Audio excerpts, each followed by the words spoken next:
स्वागत करता हूँ, अभिनंदन करता हूँ। सभी को सादर प्रणाम। हम सभी लोग मिलकर योग दर्शन का स्वाध्याय कर रहे थे और योग दर्शन के स्वाध्याय के अंतर्गत प्रथम समाधि पाद चल रहा है, यानी पहला चैप्टर, पहला पाठ चल रहा है। और उस पहले समाधि पाद के अंतर्गत हम 5वें सूत्र को देख रहे थे पिछली कक्षा तक। 5वां सूत्र है वृत्तयः पंचतयः क्लिष्टा अक्लिष्टाः। वृत्तियां 5 प्रकार की होती हैं। एक तो भेद ये खोला, ये आगे खोलेंगे इस चीज को कि वो 5 प्रकार की कौन कौन सी होती हैं। लेकिन एक दूसरे तरीके से भी इनका क्लासिफिकेशन किया जाता है, वर्गीकरण किया जाता है, और वो क्या है? क्लिष्ट और अक्लिष्ट वृत्तियां। क्लिष्ट वृत्तियां और अक्लिष्ट वृत्तियों को हमने पढ़ लिया था, समझ लिया था, बहुत विस्तार से देखा था। अपने व्यावहारिक जीवन के खूब सारे उदाहरण भी देखे थे कि क्लिष्ट वृत्तियां किस प्रकार से काम करती हैं, किस प्रकार से हमारे जीवन को प्रभावित करती हैं, और वैसे ही अक्लिष्ट वृत्तियां क्या होती हैं, कैसे इनका प्रभाव होता है। एक बार और बस छोटा सा देख लीजिए, मैं आपको रिवीजन करा दूं ताकि आपको स्मृति आ जाए, फिर से याद आ जाए। ये जो क्लिष्ट वृत्तियां होती हैं, इनका जो हेतु होता है, इनका जो कारण होता है, या ये किससे बनती हैं, तो ये क्लेशों से बनती हैं। हमेशा जब भी क्लिष्ट वृत्तियां होंगी तो उनके मूल में क्लेश होगा ही होगा। क्लेश से युक्त होकर क्लिष्ट वृत्तियां बनती हैं, और उन्हीं क्लिष्ट वृत्तियों से युक्त होकर व्यक्ति कर्म करता है, पाप कर्म करता है या पुण्य कर्म करता है। साथ में क्या होता है? कर्माशय प्रचय क्षेत्री भूताः। कर्माशय का प्रचय होता है, यानी कर्माशय को बनाने वाली होती हैं ये वाली जो क्लिष्ट वृत्तियां होती हैं। इसके अलावा हमने अक्लिष्ट वृत्तियों को देखा था। तो अक्लिष्ट वृत्तियों की पहचान क्या होती है? ख्याति विषया। ये ख्याति विषय वाली होती हैं, यानी इनके मूल में ज्ञान होगा। ख्याति का मतलब होता है ज्ञान, विद्या, ऊंची स्थिति ज्ञान की। तो अक्लिष्ट वृत्तियों के पीछे व्यक्ति की बहुत बड़ी सोच होती है, बहुत बड़ा विचार होता है। और विचार कौन सा होता है? जब वो आत्मा और चित्त को बिल्कुल अलग अलग करके देखता है, ऐसा। साथ में इनका एक बड़ा लाभ और होता है, वो क्या होता है? गुणाधिकार विरोधिन्यः। गुणों के अधिकार का विरोध करने वाली होती हैं ये अक्लिष्ट वृत्तियां। तो गुणों के अधिकार का विरोध करने का मतलब क्या है? तो गुण होते हैं 3, सत्वगुण, रजोगुण और तमोगुण। इनके अपने जो काम होते हैं, इनका जो अपना अधिकार होता है, जीवात्मा को भोग कराना या मुक्ति की प्राप्ति कराना, ये इन गुणों का अधिकार होता है। ये इनको अधिकार दिया गया है परमात्मा की ओर से।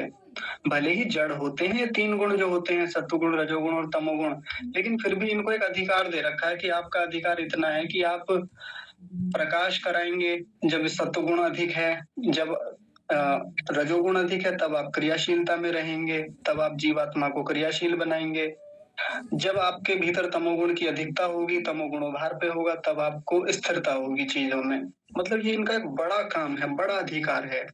लेकिन जब अक्लिष्ट वृत्तियां हमारे जीवन में आती हैं तो फिर ये गुणों का अधिकार समाप्त होने लगता है। इनका अपना काम पूरा हो जाता है जो चित्त को दिया जाता है। फिर हमने एक और बात देखी थी कि क्लिष्ट वृत्तियों के प्रवाह में यदि कोई अक्लिष्ट वृत्ति आ जाए तो वो अक्लिष्ट रहती है, ऐसा नहीं कि उसके प्रवाह में खो जाएगी। जैसे एक उदाहरण और दिया जाता है, वो मैं आपके सामने रखना चाहता हूँ कि जैसे अंधकार हो रहा है और अंधकार में यदि प्रकाश की किरण आ जाए तो फिर अंधकार खो जाता है, पता नहीं चलता कहाँ चला जाता है। या बहुत अधिक अधिक प्रकाश हो रहा हो और बाद में अंधकार आता है तो प्रकाश का कुछ पता नहीं चलता। कोई एक ही चीज तो रहती है। अंधकार में प्रकाश आ जाए, म्यूट कीजिए। किसी ने अनम्यूट छोड़ा हुआ है, म्यूट कीजिए।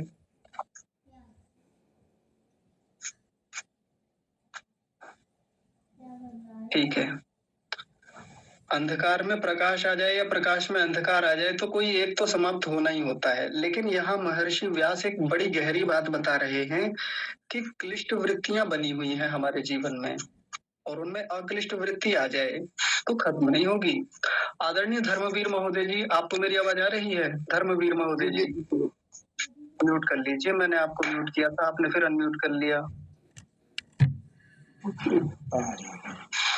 कैसे क्या हो रहा है? चलिए मैं कर देता हूँ, आप छेड़िए मत। बस आपको तो देखना और सुनना है, आपको कुछ करना थोड़ी है फोन में। वो तो मेरा काम है इधर से बहुत कुछ करने का। चलिए अभी तो मैंने कर दिया। तो क्लिष्ट वृत्तियों के प्रवाह में यदि कोई अक्लिष्ट वृत्ति आ जाए या अक्लिष्ट वृत्तियों के प्रवाह में कोई क्लिष्ट वृत्ति आ जाए तो समाप्त नहीं होती। जैसे हमारे जीवन में भी कई बार बहुत अच्छी ज्ञान की स्थिति बनी रहती है, हम बहुत साधक भाव में जीते रहते हैं, ऐसा चलता है, सबके जीवन में आता है। लेकिन ऐसा थोड़ी कि हमेशा वो बना ही रहता है, बीच-बीच में कुछ गलत वृत्तियाँ आ सकती हैं, क्लेश से युक्त होके कोई विचार आ सकता है, कोई चीज़ हम देख लेते हैं, तो हमारा ध्यान उधर चला जाता है। तो वो जो नई वृत्ति आई है, भले ही वो क्लिष्ट हो या अक्लिष्ट हो, वो वैसी की वैसी बनी रहेगी, भीतर जाके अपना पूरा प्रभाव दिखाएगी, पूरा काम करेगी। कोई ये ना सोचे कि कोई व्यक्ति जीवन भर गलत काम करता रहा, तो अब ये जो थोड़ा बहुत कहीं से सत्संग सुन लेता है, कुछ अच्छा काम कर लेता है, तो फिर इसकी कोई वैल्यू नहीं रहेगी, ये उसी में खो जाएगी, ऐसा नहीं होता। इसका अपना एक महत्व भीतर जाके बनता है। कैसे बनता है, वो आज हम विस्तार से देखेंगे। ऐसे ही एक और बात यहाँ बताई गई थी कि क्लिष्ट वृत्तियों में यदि कोई छिद्र आ जाए, बहुत सारी क्लिष्ट वृत्तियां चल रही हैं, लगातार व्यक्ति गलत विचारों में है या किसी भी प्रकार से क्लेशों से युक्त होकर विचार कर रहा है, अगर उनमें ढीलापन आ जाए, छिद्र आ जाए, न्यूनता आ जाए, कमजोरी आ जाए, व्यक्ति उधर ध्यान देना कम कर दे, उन क्लिष्ट वृत्तियों को कमजोर बना दे, तो ऐसे में अक्लिष्ट वृत्तियां उभर के आ सकती हैं ऊपर। पूरा संभावना रहती है कि अब अक्लिष्ट वृत्तियां आ जाएंगी। इसलिए तो हमारी परंपरा में ये कहा जाता है कि हमको बहुत अधिक विषय सेवन से बचना चाहिए, जीवन को यम नियम पूर्वक जीना चाहिए ताकि वो क्लिष्ट वृत्तियां हमारे भीतर बहुत अधिक मात्रा में प्रवेश ना करें।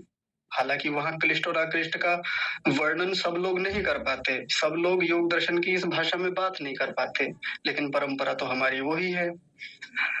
वैसे ही यदि अक्लिष्ट वृत्तियों का प्रवाह चल रहा है और उसमें कोई छिद्र आ जाए, कोई व्यक्ति बहुत उत्तम मार्ग पे लगा हुआ है, ऐसे में कोई छिद्र न्यूनता आ जाए, व्यक्ति आलस्य में आ जाए, कोई अच्छा काम करना बंद कर दे, संभावना पूरी रहती है कि ऐसे में क्लिष्ट वृत्तियां आके भीतर प्रवेश कर ही जाएंगी। हमने ये सब बातें उदाहरणों से खूब समझी थी अच्छे से। तो मैंने तो ये इतनी बातें जो अभी बताई हैं, ये सब पिछली यानी शनिवार की जो कक्षा थी उसमें पूरी हो गई थी। आज हम आगे की बात शुरू करते हैं, एक नई चर्चा। देखिए, इस वाली पंक्ति को देखेंगे सभी ध्यान से, जो मैंने अंडरलाइन की हुई है। तथा जातीय काह संस्कारा वृत्ति भी रेव क्रियन्ते संस्कारश्च वृत्तय इति। एक बहुत गहरी बात बता रहे हैं, कह रहे हैं कि जिस प्रकार की वृत्तियां होंगी, तथा जातीय का, जिस जाति की वृत्तियां होंगी, जाति की मतलब जिस प्रकार की, जिस तरह की, वैसे ही संस्कार क्रियन्ते, वैसे ही संस्कारों का निर्माण करेंगी। और फिर यही बात उल्टी करके बता दी, संस्कारेश्च वृत्तय इति, और जिस प्रकार के संस्कार होंगे वैसे ये वृत्तियां बनेंगी, वैसी वृत्तियां तैयार होंगी। ये बात तो ऋषि ने एक पंक्ति में समेट दी। देखिए, केवल एक पंक्ति में बहुत विस्तार से अध्यात्म को लाके समेट दिया, ये ऋषियों की शैली होती है। अब व्याख्या करने को कितनी व्याख्या होती रहे, अपने व्यवहारिक जीवन में इसको देखते रहिए जीवन भर, तो देखिए कैसे देखेंगे। पहली बात कही कि जिस प्रकार की वृत्तियां होती हैं वैसे ही संस्कारों को क्रियन्ते, निर्माण करती हैं, बनाती हैं, तैयार करती हैं। एक उदाहरण से इस बात को समझते हैं, बहुत रोचक बात है। अपने मन में आप सब लोग टटोल कर देखेंगे, झांक कर देखेंगे कि कैसे ये सब चीजें काम करती हैं। पहले एक व्यवहारिक जीवन का उदाहरण लेते हैं अलग से। हम सब में से अधिकांश लोग 90s का दौर जी के आए हैं, यानी जो 90 का जो दशक था वहां से निकल के सभी लोग आए हैं। तो पहली बार जब 90 का दशक आया था तो उस समय एक वीसीआर का कॉन्सेप्ट आया था। वीसीआर होता था ना, वीसीआर में सामने एक बड़ा सा वो बॉक्स जैसा होता था, उसमें एक कैसेट लगती थी, बड़ी सी भारी भरकम एक कैसेट होती थी, उसमें रील चलती थी, पिन्नी की बनी हुई। आप सब लोगों ने देखी होगी वो। बड़ा क्रेज होता था उस समय देखने का कि हमारे मोहल्ले में, हमारे गांव में या हमारी कॉलोनी में वीसीआर आया है, सब लोग देखने जाते थे। तो हमने भी बचपन में देखा वीसीआर 2-4 बार। अब जब वो वीसीआर में एक व्यक्ति जो टेक्निकल चीजों को जानता था, एक ऑपरेटर होता था, उसको हम लोग बड़ा श्रद्धा से देखते थे कि ये व्यक्ति बड़ा जानकार होता है जी इन सब चीज़ों का, इसको पता है कि कैसे ये चीज़ें काम करती हैं। तो जैसे मूवी कोई खत्म हो जाती थी या शुरू करनी होती थी, तो वो एक कैसेट को निकालता था, लगाता था। जब उसकी कैसेट को हमने हाथ में लेकर के देखा तो बड़ी अजीब-सी चीज़ें होती थी, दिखता कुछ नहीं था उसमें। हमने वो कैसेट खूब टटोल के देखी, आगे-पीछे करके देखी कि यार इसमें कुछ दिखे तो सही, छोटा-सा ही दिखे, थोड़ा-सा दिखे, कुछ दिखे, दिखता नहीं था। लेकिन बाद में समझ में आया कि इसमें कुछ और टेक्नोलॉजी काम करती है। वो उसमें बॉक्स जो होता था बड़ा, जो जिसमें ऑपरेटिंग सिस्टम होता था सारा, उसमें लगा दिया उस कैसेट को बड़ी वाली जो होती थी। अब सामने जो एक स्क्रीन होती थी, उसपे पूरा दृश्य बड़े आकार में चलता था, बड़ी स्क्रीन हुआ करती थी, चलता था। ये क्या था? वो जो कैसेट थी, उसमें कुछ मूवी या कुछ फ़िल्म या कुछ भी ऑडियो, वो उसमें पहले से ही सुरक्षित प्रोग्रामिंग की हुई है, किसी तकनीकी के माध्यम से। बाद में क्या होता था, बाद में हमने वो बॉक्स में लगाई या वो जो एक सीडी, डीवीडी प्लेयर जैसा कुछ होता था, उसमें लगाई और वो हमको विजुअल फॉर्मेट में सामने स्क्रीन पे दिख जाती थी। यानी वो पहले से संस्कार उसमें उपस्थित हैं। देखिए, अब शास्त्रीय भाषा में बात करते हैं, जो शास्त्र कहता है। वो पहले से संस्कार उस कैसेट में मौजूद हैं, जो वो रील हमको दिखती थी, लेकिन उसमें दिखता नहीं है कुछ भी। खूब टटोल के देखा, फाड़ के देखा उसको, उसको पूरी कैसेट को खोल के देख लेते थे कि यार इसमें कुछ तो दिख जाए। पूरा ध्यान से देखते थे कि इसमें कोई मूवी दिखे, इसमें कोई हीरो दिख तो नहीं रहा है, किसी का कोई चित्र वगैरह कुछ दिखता थोड़ी है। लेकिन उसमें संस्कार इस रूप में विद्यमान है कि जो दिखते ही नहीं है। लेकिन जैसे उसको उसमें डीवीडी प्लेयर या जो भी होता था उसमें लगाया, एकदम से स्फुटित होके बाहर निकल के वो दृश्यमान हो जाता था हमारे सामने। वो दृश्य पूरी मूवी साफ-साफ दिखती थी। तब हम सोचते थे कि ये जो बाहर से दिखा इतना कुछ, ये इसमें कैसेट में तो कहीं दिखा ही नहीं हमको, कहाँ था ये? बाहर आ गया निकल के, किसके रूप में? वृत्ति के रूप में। देखिए बहुत गहरी बात है, वृत्ति के रूप में। वृत्ति के रूप में बाहर आया, लेकिन जब वो कैसेट में जो इस समय प्रोग्राम है या जो वो मूवी है, वो किस रूप में है? संस्कार के रूप में। लेकिन कभी ना कभी तो वो भी डाली गई होगी उसमें। तो कभी ना कभी जो चीज़ डाली गई थी बाहर से, कंप्यूटर से या जिस भी माध्यम से, वो क्या था? वो वृत्ति थी। वृत्ति डाली, संस्कार बना और वो संस्कार ने फिर वृत्ति उठा दी और वो हमको दिख गई बड़े अच्छे से। चीज़ें बदल गई 90s के बाद से। हम 21वीं सदी में प्रवेश किया हम लोगों ने और 21वीं सदी में आने के बाद में फिर हमारे हाथ में एंड्रॉइड फ़ोन आए। यहाँ वो चीज़ें और व्यापक स्तर पे काम करने लगीं। हमारे सबके हाथ में फ़ोन है, हमारे फ़ोन में इंटरनल स्टोरेज है, रैंडम एक्सेस मेमोरी है, रीड ओनली मेमोरी यानी रैम और रोम दोनों होती हैं। हम जो भी चीज़ें बाहर से लेते हैं, इंस्टॉल करते हैं, डाउनलोड करते हैं, कुछ भी करते हैं, वो फ़ोन के भीतर जाके सर्वर में बिट्स के रूप में वो सब चीज़ें सुरक्षित हो रही हैं, सब सेव हो रही हैं। देखिए, बाहर से जो चीज़ें हम डाउनलोड कर रहे हैं, ब्लूटूथ से ले रहे हैं, किसी से शेयर कर रहे हैं चीज़ें, व्हाट्सएप इमेजेस के रूप में आ रही हैं, व्हाट्सएप वीडियोज़, वॉइस नोट हम रिकॉर्ड कर रहे हैं, कैमरे से रिकॉर्ड कर रहे हैं, कुछ भी सब चीज़ें कहाँ जा रही हैं? फ़ोन की इंटरनल मेमोरी में या जो हमारी रैम है उसमें जाके क्या हो रही हैं? सेव हो रही हैं। ये जो चीज़ें जा रही हैं इसमें, चाहे हम कैमरे से रिकॉर्ड कर रहे हैं, चाहे किसी भी माध्यम से जो डाटा ले रहे हैं, वो क्या है? वो वृत्ति है। शास्त्र की भाषा में उसे वृत्ति कहेंगे। भीतर जाके स्टोर हो गया, सुरक्षित हो गया, हमारी मेमोरी धीरे-धीरे फुल हो रही है कि 256 जीबी की हमारी ये स्टोरेज थी, अब धीरे-धीरे बढ़ती जा रही है। ध्यान से सुनेंगे, बहुत कमाल की बात है। बढ़ती जा रही है, एक समय ऐसा आएगा जब पूरी भर जाएगी, फ़ोन हमारा हैंग होने लगेगा। जब हमको किसी चीज़ की ज़रूरत होती है तो हम क्या करते हैं, हम इसकी फ़ोन के फ़ाइल मैनेजर में जाते हैं या इसके गैलरी में जाते हैं। जो चीज़ हमको चाहिए तत्संबंधित फ़ोल्डर में जाके हम वो चीज़ उठा लाते हैं, देख लेते हैं, प्ले कर लेते हैं। वो पहले से संस्कार के रूप में उपस्थित है हमारे फ़ोन की इंटरनल स्टोरेज में और हमको बाहर दिख जाती है वो, जो चीज़ चाहिए मिल जाती है आराम से। हम उसको फिर से वृत्ति के रूप में उभार लेते हैं। जो बातें फ़ोन के बारे में मैंने बताई या डीवीडी, सीडी वाला जो वीसीआर का कांसेप्ट था, वहाँ जो चीज़ें चल रही हैं, वो सब चीज़ें हमारे मन में भी चल रही हैं, बिल्कुल वैसे ही, बल्कि उससे भी व्यापक स्तर पे चल रही हैं। इस फ़ोन की अपनी एक क्षमता है, एक सीमा है। जहाँ इससे ज़्यादा इसमें हम ज़्यादा फाइलें रख नहीं सकते, ज़्यादा डाटा इसमें आ भी नहीं सकता। 256 जीबी लास्ट है तो लास्ट है। थोड़ा-सा आगे बढ़ा लिया जाता है लेकिन उससे ज़्यादा भी हम नहीं कर सकते, एक सीमा है। लेकिन मन की सीमा देखिए, हम स जब से पैदा हुए हैं, जब से हमारा जन्म हुआ है, तब से लेकर और अब तक सभी लोग विचार कीजिए अपने मन का, कितनी वृत्तियाँ हमारे मन के भीतर गई हैं। कितना डाटा हमने भेजा है भीतर, आँखों के माध्यम से, कानों के माध्यम से, जिह्वा के माध्यम से, त्वचा के माध्यम से, नासिका के माध्यम से और कानों के माध्यम से। जाता ही रहता है, जाता ही रहता है, जाता ही रहता है। कितनी इन्फॉर्मेशन आज तक गई होंगी?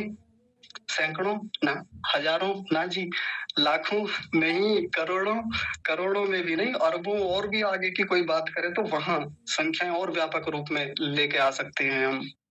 इतना डाटा, इतनी सारी इन्फॉर्मेशन या शास्त्रीय भाषा में कहें, इतनी सारी वृत्तियाँ आज तक हम भीतर पहुँचा चुके हैं।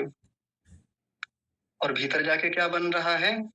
तथा जातीयकाः संस्काराः क्रियन्ते, संस्कार बन रहे हैं उसके वैसे। बहुत गहरी बात है। भीतर जाके सेव हो रहा है सब कुछ, ऐसे ही बेकार नहीं जाता कुछ भी। हम जो भी चीज़ देखते हैं, विचार करते हैं, सोचते हैं, सूँघते हैं, चखते हैं, स्पर्श करते हैं, सुनते हैं, सब भीतर जाके सुरक्षित होता है। कहाँ? Random access memory, read only memory, जिसको हम रैम या रोम बोलते हैं, भीतर है वो सब मामला। और उसकी क्षमताएँ कितनी हैं, कहाँ तक सेव कर सकते हैं हम डाटा को? अनलिमिटेड डाटा, अनलिमिटेड आ सकता है इसमें, कोई सीमा नहीं, कितना भी ले सकते हैं। केवल इस जन्म का मामला थोड़ी है कि बचपन से जब से हमारा जन्म हुआ और आज तक जब हम 30, 32, 35 या 50, 60 साल के हो गए, इतना ही डाटा हम भीतर ले पाए हैं। नहीं, पूर्व जन्मों के कितने ही असंख्य वृत्तियों को हमने भीतर लिया है और उनके संस्कार बनाए हैं। विचार कीजिए, बहुत गहरी बात है, बहुत गहरा विज्ञान है। ये होता है सनातन का विज्ञान, जिसको हम कहते हैं कि हाँ, हमारे सनातन में विज्ञान है। ये है वो विज्ञान। इसको जाने हम, इसको जान करके खूब खुश हों, खूब इधर-उधर खूब प्रचार कर सकते हैं कि ये होता है हमारे सनातन का विज्ञान। और सनातन का क्या, ये तो सब जगह लागू होने वाला है, सार्वभौमिक सिद्धांत है। हर जीव पर, हर व्यक्ति पर ये लागू होती है चीज़। बाहर से वृत्तियाँ खूब आ रही हैं, हम चीज़ों को देख रहे हैं निरंतर, निरंतर संस्कार बन रहे हैं। कैसे संस्कार बन रहे हैं? तथा जातीयकाः वृत्तिः, जैसी जाति, जिस प्रकार की, जिस जाति की या जिस तरह की वृत्तियाँ होंगी वैसे संस्कार बनेंगे। तो जैसी हमने 2 वृत्तियाँ देखी ऊपर, अगर क्लिष्ट वृत्तियाँ आएँगी बाहर से, तो संस्कार कैसे बनेंगे? क्लिष्ट संस्कार बनेंगे। लिख लीजिए, क्लिष्ट वृत्तियों से क्लिष्ट संस्कार ही बनेंगे। और अक्लिष्ट वृत्तियों से कैसे संस्कार बनेंगे? तथा जातीयकाः, वैसे ही उसी जाति के। वैसे ही, जाति का मतलब ये वाली जाति मत समझ लेना, राजपूत जाति, गुर्जर जाति, ये वाली जाति नहीं। जाति का मतलब बिल्कुल वैसी ही, उसके जैसी दिखने वाली, उसकी तरह की। तो वैसे ही संस्कार बना रहे हैं।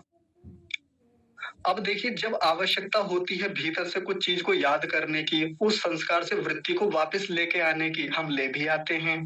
कई बार वो अपने आप निकल के आ जाती हैं।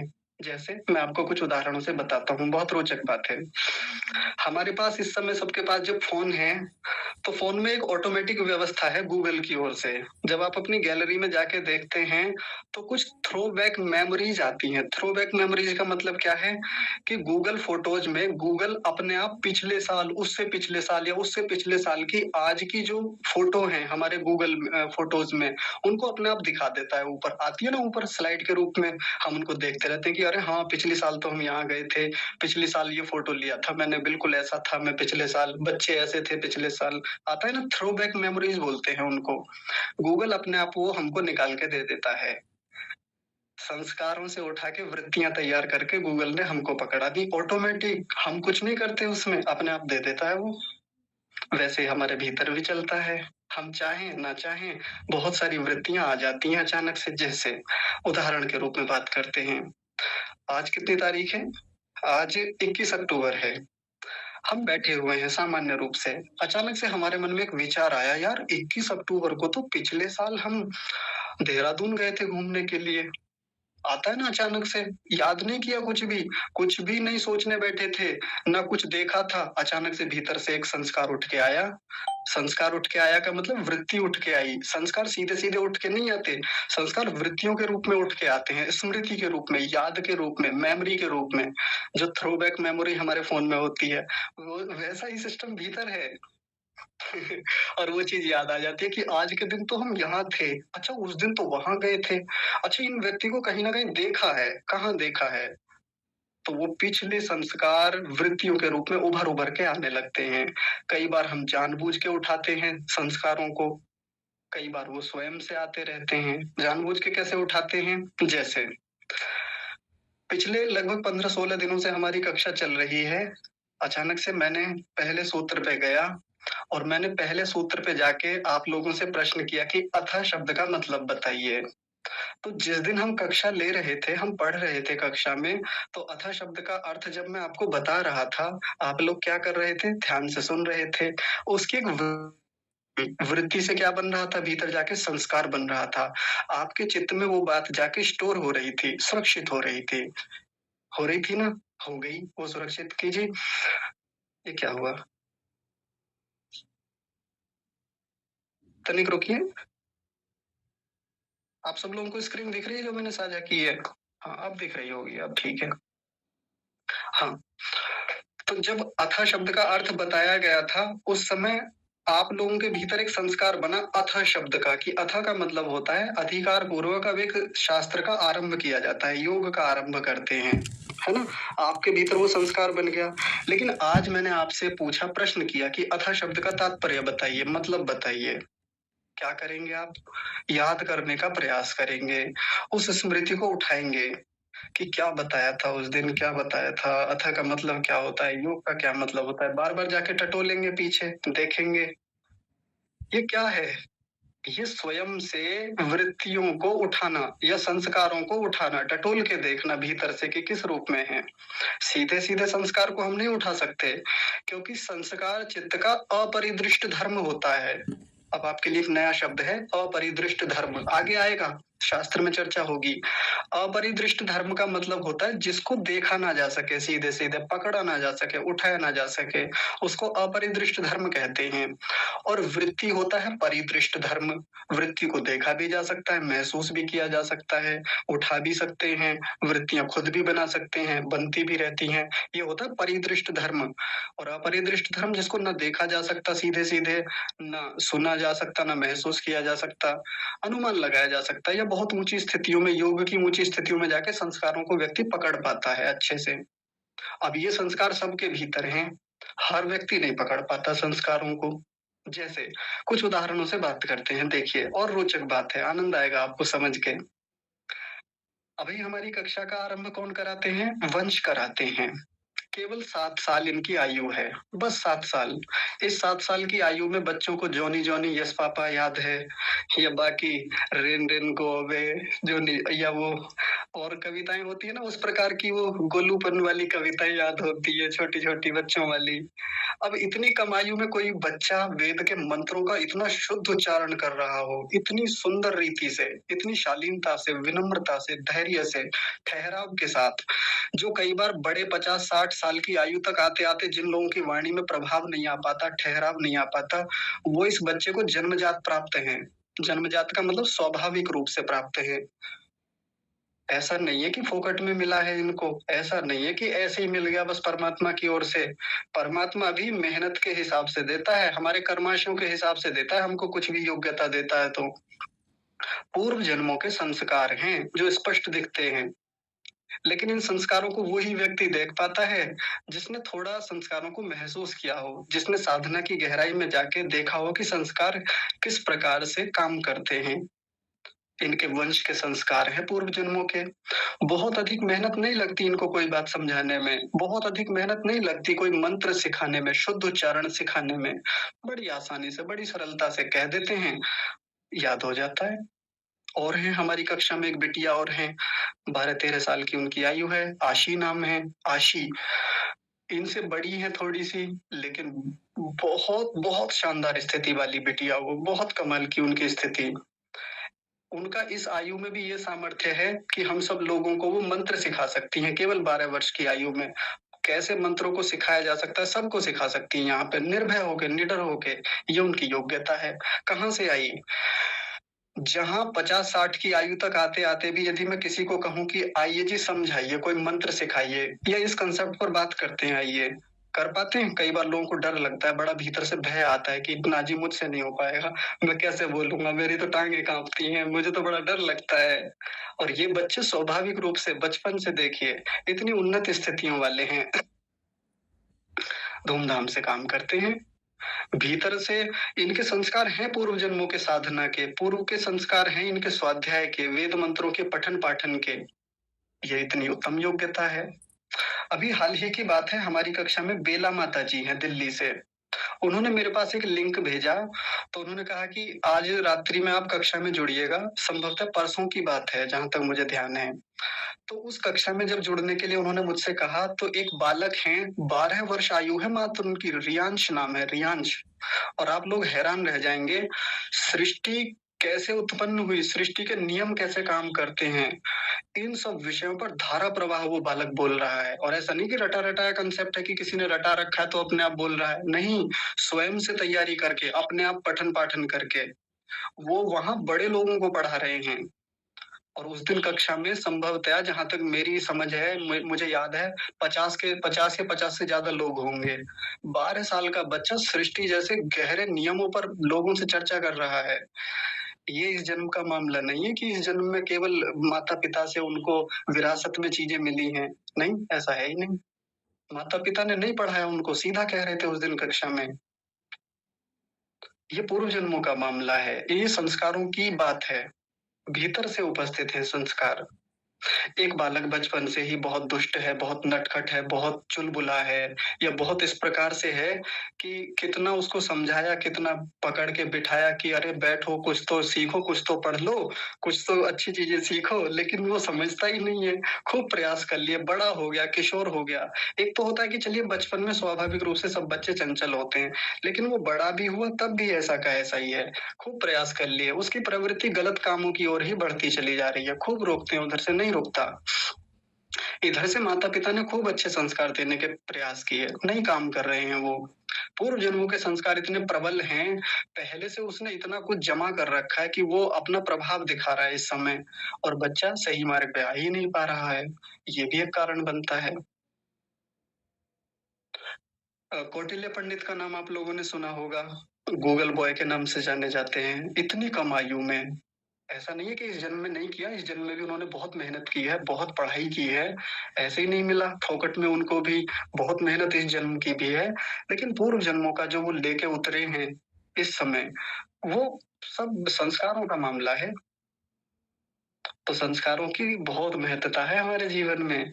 तो अब आप विचार करके देखिए, जैसी वृत्तियाँ भीतर भेजेंगे, संस्कार तो वैसे ही बनेंगे। अगर क्लेशों से युक्त होकर हम दिन भर विचार कर रहे हैं, राग है भरा हुआ, राग से युक्त होके ही किसी व्यक्ति विशेष के प्रति राग, किसी वस्तु विशेष के प्रति राग, किसी खाने-पीने की वस्तु के प्रति राग, किसी के प्रति द्वेष की भावना करके, क्रोध की भावना करके या काम की भावना करके, लोभ की भावना करके, यही तो क्लेश बताए थे ना? इनसे युक्त होके कोई व्यक्ति निरंतर विचार कर रहा है, वृत्तियाँ बना रहा है, संस्कार कैसे बनेंगे? वैसे बनेंगे। कई बार माताओं को देखते हैं, अब कोई व्यक्तिगत ना ले इस बात को, मतलब मैं तो सार्वभौमिक रूप से बात कर रहा हूँ। ज़्यादातर जो होता है, मान लीजिए किसी स्त्री की अपनी पड़ोसन के प्रति कोई कोई ठन गई है किसी बात पे, कोई विरोधाभास है, द्वेष है किसी प्रकार को लेके। अब जब इतनी हो गई, पड़ोसन को छोड़िए, सास-बहू का एग्ज़ाम्पल लेते हैं, ये थोड़ा-सा जचता है, होता है ना, क्योंकि ये तो अब ये जो बहू रानी है, इनकी अपनी सास से बनती नहीं है। तो अब होता क्या है, ये बहू जहाँ भी जाएँगी, ये सास जहाँ भी जाएँगी, अब अपनी उसकी अपनी जो बहू है या सास है, उसकी बहुत बुराई करेंगी। जो भी मिलेगा, जो भी सहेली मिलेगी, पड़ोसन मिलेगी, रिश्तेदार मिलेंगे, वहीं जाके बुराई, वहीं जाके हमें तो ऐसी पल्ले पड़ गई सास, हमें तो ऐसी बहू पल्ले पड़ गई, दिमाग ही खराब रहता है पूरा दिन, ऐसा रहता है, वैसा रहता है। द्वेष है, द्वेष मतलब क्लेश है, उसी से युक्त होके वृत्तियाँ बना रही हैं बार-बार, बार-बार बन रही हैं, बार-बार वैसी चर्चा। अगर खाली भी बैठी हुई हैं, तो भी उसके बारे में सोच रही हैं।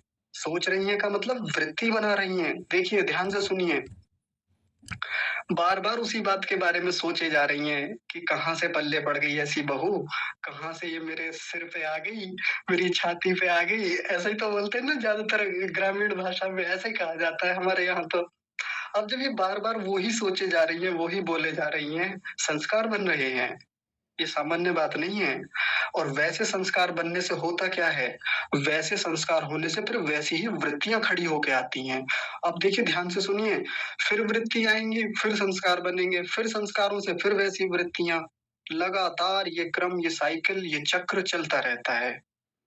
और ये सामान्य बात नहीं है, संस्कार और गहरे होते जाते हैं इस प्रक्रिया में।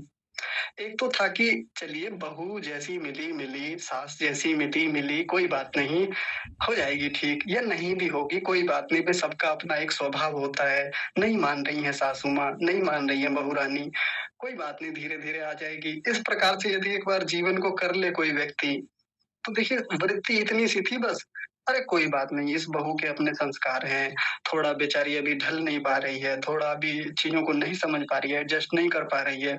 ये सासू माँ कोई बात नहीं बूढ़ी हैं बेचारी, उनका भी अपना एक मन है। ऐसे करके किसी ने सोच लिया, सासू ने या बहू ने, कहानी खत्म। उसने वृत्तियों को वहीं रोक दिया।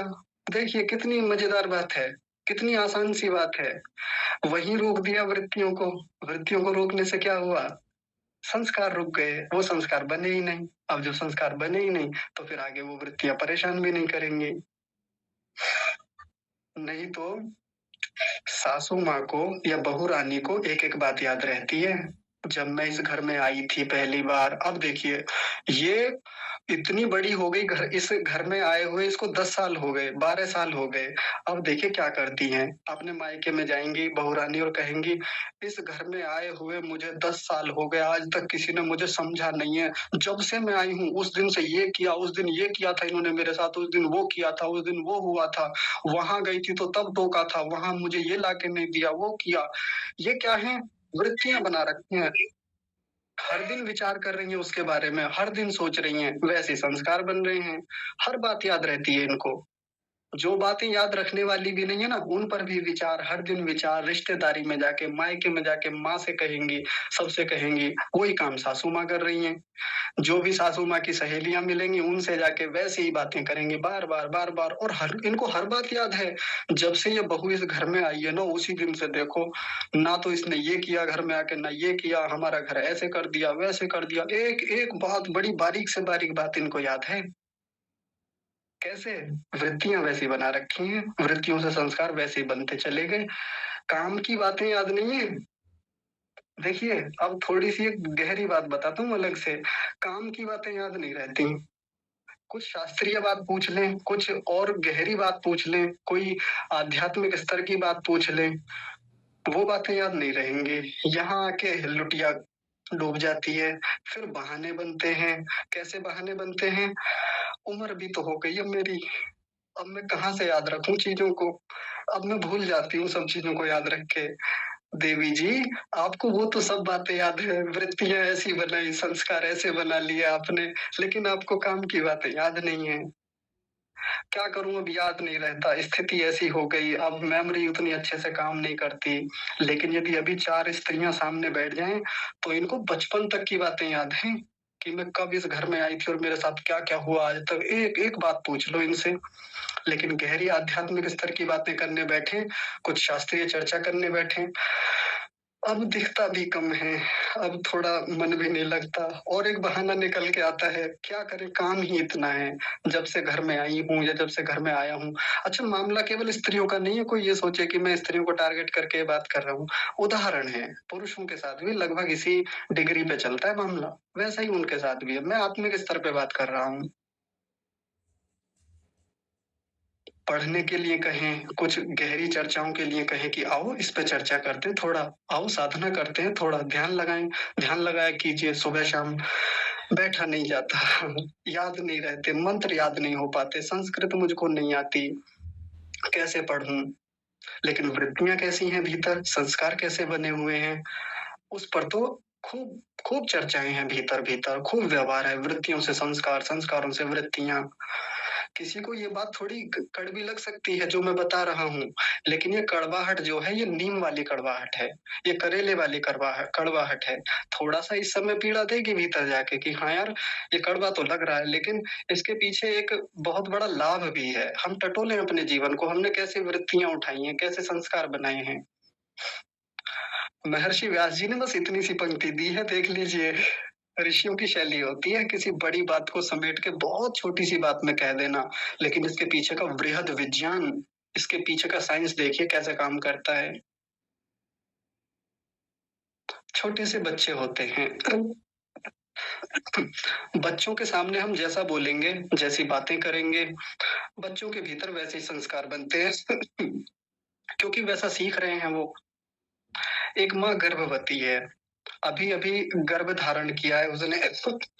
2-3 मतलब 2-3 महीने का बच्चा है गर्भ में, और माताजी क्या देख रही हैं टीवी में?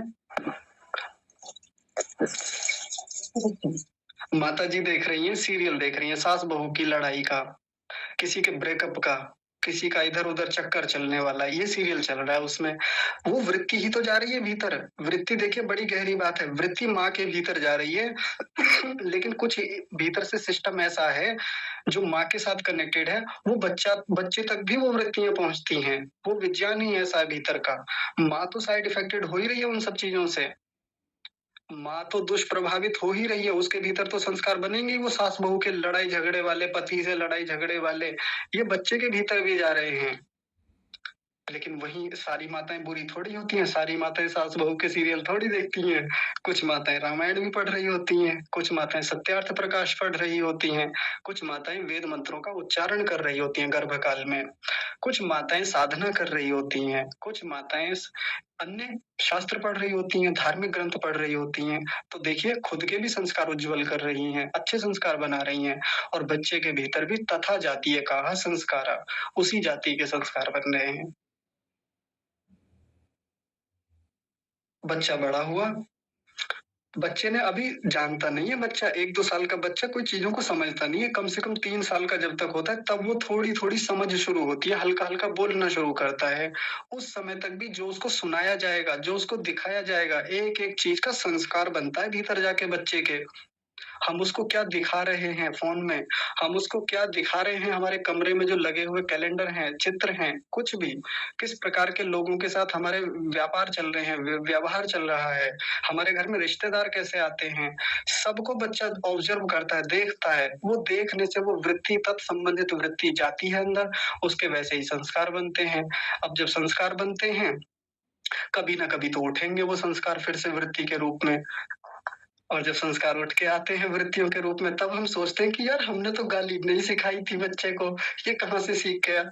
आपने नहीं सिखाई थी, लेकिन सीखी तो है कहीं न कहीं से। यहाँ से नहीं सीखी, स्कूल से सीखी, पड़ोसी से सीखी, या और गलत बातें उसने कहीं से भी सीखी, लेकिन वृत्ति के रूप में संस्कार तो भीतर बना है। किसी बालक को नशे के संस्कार लग गए, नशे नशे की आदत लग गई कहीं से। अब आदत ऐसी हो गई कि छुप-छुप के बहुत नशा किया है उसने पिछले 8-10 सालों में, बहुत नशा किया। अब छुड़ाना भी चाहे तो छूट नहीं रहा है। क्यों? वृत्तियाँ ऐसी बनाई, क्लिष्ट क्लिष्ट वृत्तियाँ बहुत गई, संस्कार कैसे बने? क्लिष्ट संस्कार बने, और ये चाहता भी है छोड़ना, नशा छूट नहीं पाता। मैं कितने ही लोगों को जानता हूँ, जो बहुत दुखी हैं, अपने जीवन में बहुत परेशान हैं, लेकिन इस लत को छोड़ नहीं पा रहे हैं। संस्कार वैसे बना लिए हैं, संस्कारों में वो चीज़ें हैं। तो मुख्य बात ये है कि जैसी वृत्तियाँ हम भीतर ले जाएँगे, वैसे ही हमारे संस्कार बनेंगे। काम कहाँ करना है अपने जीवन में? वृत्तियों पर काम करना है। संस्कार तो उज्ज्वल होते ही चले जाएँगे। संस्कार तो वैसे ही बनते चले जाएँगे, और जैसे संस्कार होंगे, फिर वैसी वृत्तियाँ बनेंगी। जैसा भीतर विचार करते रहेंगे, जैसा भीतर सोचते रहेंगे, वो ही सब चीज़ें बाहर निकल के आएँगी। अब मुझे बताइए एक बार विचार करके, जो लोग ये कहते थे जी साधना में मन नहीं लगता, ध्यान करवाइए। ध्यान करते थे, ध्यान में मन नहीं लगता था जी, बहुत प्रयास कर लिए। अब बताइए अध्यात्म कहाँ से शुरू होता है? जो लोग गंभीरता से पिछले 3-4 दिनों से जुड़े हुए हैं कक्षा में, विचार कीजिए, कितना वृत्तियों पे हम काम कर रहे थे, कितना हम संस्कारों पे काम कर रहे थे। हमने प्रयास किया था व्यावहारिक जीवन में इन अक्लिष्ट वृत्तियों को बनाने का। हमने कितना अभ्यास किया था वृत्तियों को रोकने का। व्यावहारिक जीवन में वृत्तियाँ रोक पाए थे क्या हम? जिन वृत्तियों के निरोध की बात ऋषि कह रहे हैं, वो ध्यान में बैठ के निरोध होगा तब होगा, पहले व्यावहारिक जीवन में तो निरोध करें हम वृत्तियों का। व्यावहारिक जीवन में तो एक सासू अपने ऊपर अपनी वृत्तियों पर कंट्रोल कर ही नहीं पा रही है। प्रतिदिन देख के बहू को कुंठित हुए जा रही है, फ्रस्ट्रेटेड है, या ऑफिस के अपने फ्रस्ट्रेशंस हैं, बाहर का अपना कुछ एक अलग तनाव है, अलग चिंताएं हैं, किसी व्यक्ति के किसी पड़ोसी को लेके, दोस्त को लेके, रिलेशनशिप को लेके अलग ही तनाव चल रहे हैं। वहां तो वृत्तियां रोक नहीं पाए, और जब ध्यान में बैठते हैं तो कहते हैं जी ध्यान में विचार बहुत आते हैं, ध्यान में बैठता हूँ या बैठती हूँ तो मन लगवे नहीं करता है। तो बताइए कहाँ से लगे? अभ्यास तो आपका ऐसी क्लिष्ट वृत्तियों वाला अभ्यास है। अध्यात्म की शुरुआत यहाँ से होती है, जो मैं परसों कह रहा था आपसे। अध्यात्म की शुरुआत वो जप से, ध्यान से, आसन लगाने से, वो तो बाह्य चीजें हैं, वो तो बाहर की बातें हैं। आसन लगाना कोई बहुत बड़ा चैलेंज नहीं है। प्राणायाम करना कोई बहुत बड़ा चैलेंज नहीं है, कोई बड़ी चुनौती नहीं है। प्रत्याहार, धारणा, ध्यान के अभ्यास कोई बड़ी चुनौतियां नहीं है, बहुत आसान से काम है वो। चैलेंज कहाँ है? चैलेंज यहाँ है कि वृत्तियां रोके कैसे, वृत्तियां बनाए कैसे, संस्कार बने कैसे हमारे भीतर। अब आप देखिए, बस अंतिम बात रखता हूँ क्योंकि समय भी हो लिया है। फोन में हम जैसा डाटा भेजेंगे, फोन भी तो हमको वैसा ही थ्रोबैक मेमोरीज देगा, वैसा ही तो आउटपुट देगा जैसा हम इसके भीतर वृत्तियां भेजेंगे। और जितनी मात्रा में भेजेंगे, जितने सिस्टमैटिक ढंग से भेजेंगे, अपने फोन के फाइल मैनेजर को जितना अच्छे से मैनेज करके रखेंगे, तो तभी तो हम जिस चीज को लेना चाहें वैसा निकाल सकते हैं। जैसे मान लीजिए किसी व्यक्ति को हमारी कक्षा में जो बड़े हैं